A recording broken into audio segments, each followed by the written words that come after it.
اهلا بيك في بروجرام بيرفورمانس ماركتنج ان اكشن. لو انت خلاص يعني دفعت فلوس في الكورس ده وبتفكر هل انا يعني دفعت المبلغ ده في المكان الصح، مش متاكد هل انت دفعته في المكان الصح ولا لا، فانا حابب اكد لك 1,000,000% ان انت في المكان الصح. وقدام شويه هتفتكر كلامي ده وهتعرف ان انت الفلوس اللي انت دفعتها في البروجرام ده كانت انفستمنت في الكارير بتاعك وهترجع لك اضعاف الفلوس اللي انت دفعتها. نخش في الموضوع على طول. ايه اهداف البرنامج ده؟ البرنامج ده بيهدف بشكل اساسي لحاجتين. اول حاجه يعني انا عارف ان في كورسز كتيره بتقعد تشرح الداشبورد والكلام ده، ودي حاجه يعني اسهل ما يمكن وانا مش شايل همها خالص في البروجرام ده. بس ايه اللي انا اقصده بالمنهجيه او الهدف بتاع الكورس ده؟ حاجتين. اول حاجه ان انت تكون فاهم تكنيكال سكيلز. طب التكنيكال سكيلز دي بتشمل ايه؟ التكنيكال سكيلز دي بتشمل اول حاجه، يعني خلينا ناخدها بالترتيب كده. طبعا انا مش هذكر كل الاوتلاين بتاع الكورس، انت غالبا ممكن يعني هتكون قادر تشوف الاوتلاين بتاع الكورس من البيج اللي انت بتشوف منها الكورس على الويب سايت بتاعي abdullahusama.com. بس خليني اقول لك سريعا كده احنا هنمشي في جيرني عامله ازاي. في البدايه انا عارف ان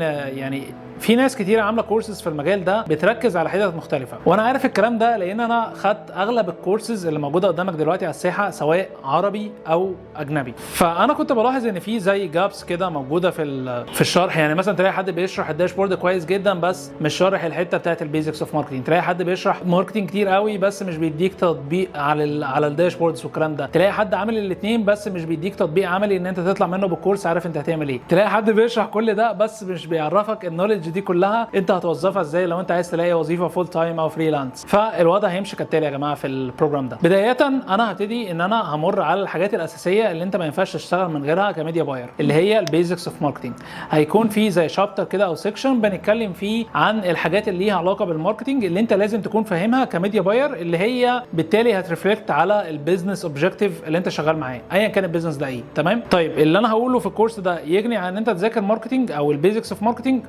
انا عارف ان ده راي جدلي شويه، بس انت مش محتاج ان انت تعمل ماسترز في الماركتنج عشان تشتغل ميديا باير، بس انت محتاج تكون فاهم بيزكس، محتاج تكون فاهم بيزنس، محتاج تكون فاهم شويه توبكس كده انا عارف هي ايه بناء على تجربتي في الشغل في المجال. يعني مش دي حاجه انا اختلقتها، انا اشتغلت في براند واثنين وثلاثه و20 و30 و50 وعارف ايه الحاجات اللي انت هتحتاجها عشان تعرف تيفالويت البراند ده وتعرف تحط ميديا بلان للبراند ده وتبتدي ان انت تنفذها وتكون ميديا بلان ناجحه ان شاء الله. تمام؟ فهديك البيزكس اللي انت من غيرها هتكون مستقل شويه في الحته بتاعت الميديا باينج. بعدين هنخش بقى على الميديا باينج او الكور بتاع الميديا باينج. هنبتدي نشرح اساسيات المجال، هنبتدي نشرح الداشبوردز بتاعت البلاتفورمز. وبالمناسبه يا جماعه الكورس ده يعني هو مش ادفانسد بس محتاج حد مصحصح. انا بطبيعتي مش حد بيحب يقعد يرغي في الحاجات اللي هي واضحه، يعني مش هقعد اقول لك بص انت هتمسك الماوس وتخش على كامبين وبعدين على يعني الحاجات اللي بتميك سنس هتلاقيني مش بمشي عليها. فلو انت حد مش ادفانسد بس انت مخك مصحصح هتعرف تكيب اب معانا ومش هتحتاج تاخد كورسز غير الكورس ده في المجال بتاع البرفورمانس ماركتنج. طيب خلاص احنا كده خلصنا البيزكس اوف ماركتنج وابتديت ان انت حد فاهم بيزنس، فاهم اساسيات الماركتنج، فاهم كاستمر جيرني، فاهم ازاي تعمل برايسنج، الكلام الجميل ده كله. تمام؟ طيب هنبتدي بقى نخش على الميديا باينج. الميديا باينج احنا منقسم عندنا لكام حاجه. انا كنت عملت فيديو على اليوتيوب عندي قبل كده بشرح فيه ان الميديا باينج عباره عن ان انت في البدايه بتظبط الكرييتيف وبعدين بتلانش الكامبين وبعدين بتظبط التراكنج وبعدين تعمل كونفرجن تراكنج اوبتمايزيشن. بس ده كله كان فيديو 6 دقائق وده اكتر فيديو جالي عليه كلام او كومنتس يا عبد الله احنا عايزينك تشرح اكتر الحته دي. الحقيقه يا جماعه هي مش حته، ده هو ده المجال بالكامل، فصعب ان انا اشرحه في فيديو واحد.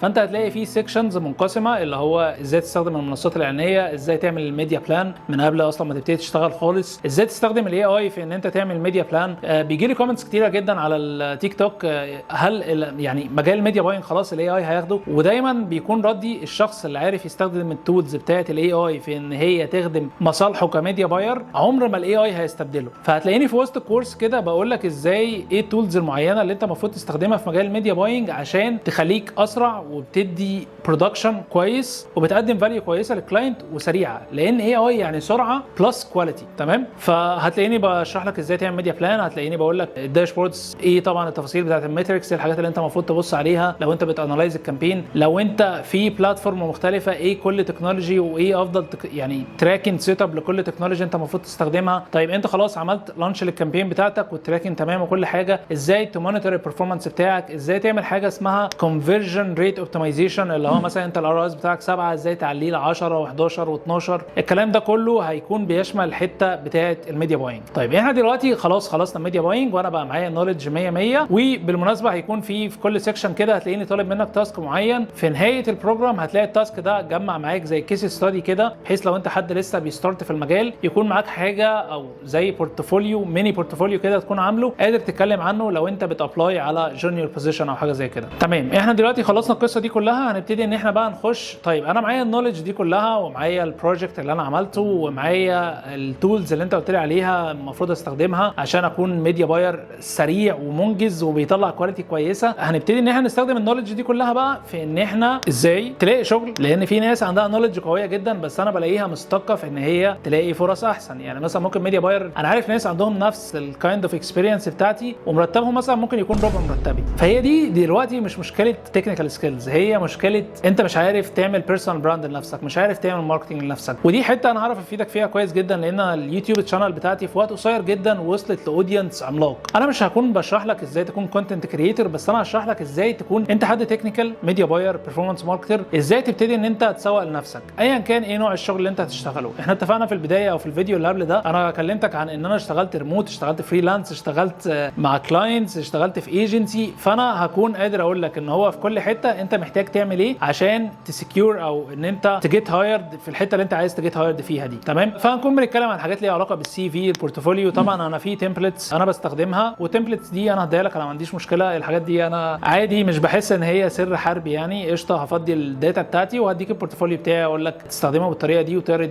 فيه الداتا بتاعتك بالشكل ده. ليه؟ لان من الاخر هو ده اللي اشتغل معايا. يعني زي برضو ما وضحت لكم قبل كده، مش عايز اكون بريبيت ماي سيلف، بس انا يعني بقالي سنتين كده انا مش بريتش اوت لاي كلاينتس ولا بابلاي على اي جوب. يعني كل حاجات هو مثلا الاتش ار بيكلمني، الكلاينت بيكلمني، فده معناه ان انا عارف somehow اكوميونيكيت الفاليو او الاكسبيرينس بتاعتي للكلاينتس. فده اللي هنقوله لك في السكشن ده. فانت هتطلع من السكشن ده عارف ان انت تماركت لنفسك، عارف ان انت تتعامل مع كلاينتس، عارف ان انت خلاص لما تتعين في شركه ازاي تتعامل في الشركه دي. حلو. طيب انت دلوقتي حد عايز ان هو خلاص انا زهقت من الشغل في الشركات وعايز ان انا اكبر اكتر في الحته بتاعت فريلانس. زي برضو ما وضحت في الفيديو اللي انا بشرح فيه انا مين، كنت قلت لك ان انا اسست الشركه بتاعتي اللي هي فيكتورياس ماتريكس. فابتدي اقول لك في الحته دي بالذات ازاي تمانج الفاينانسز، ازاي تكون مسجل ضريبيا. ويا جماعه مش شطاره ان انت تتهرب ضريبيا، لان هو الدوله دلوقتي بشكل عام عامله تسهيلات بشكل مش طبيعي. كتير بتشوفوا مثلا ناس في جروبات الفيسبوك وكده بيقول انا جالي تحويل ووقفوا الحساب وقالوا لي لازم تجيب سجل تجاري بطاقه ضريبيه. فانت يعني اكل عيشك اتقطع مره واحده وفي فلوس خسرتها، وفي الاخر برضه رحت فتحت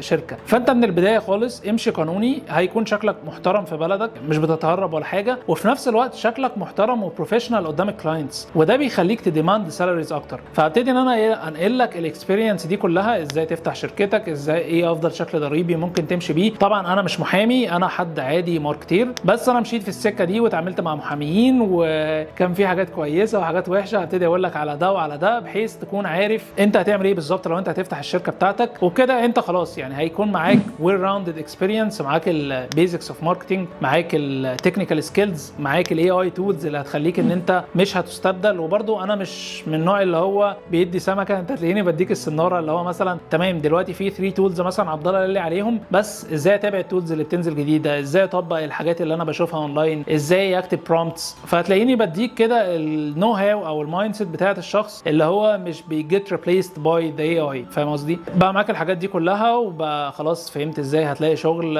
شركه فريلانس، تاسس شركتك. كل الحاجات دي هتكون موجوده في البروجرام ده. زي ما قلت لكم انا متحمس تاني، قلت كده في الفيديو اللي فات، بس انا فعلا انا بعمل فيديوز كتير على اليوتيوب، ده اكتر فيديوز انا بسجلها وحاسس بحماس شديد. انا ما وقفتش الكاميرا خالص على فكره، يعني انتوا هتلاقوا ايديتنج بسيط جدا في الفيديوز اللي طالعه، لان انا فعلا بتكلم بحماس وشغف بالنولج اللي انا عايز انقلها ليكم. بيست اوف لك، ومستنيكم في باقي الفيديوز بتاعت البروجرام.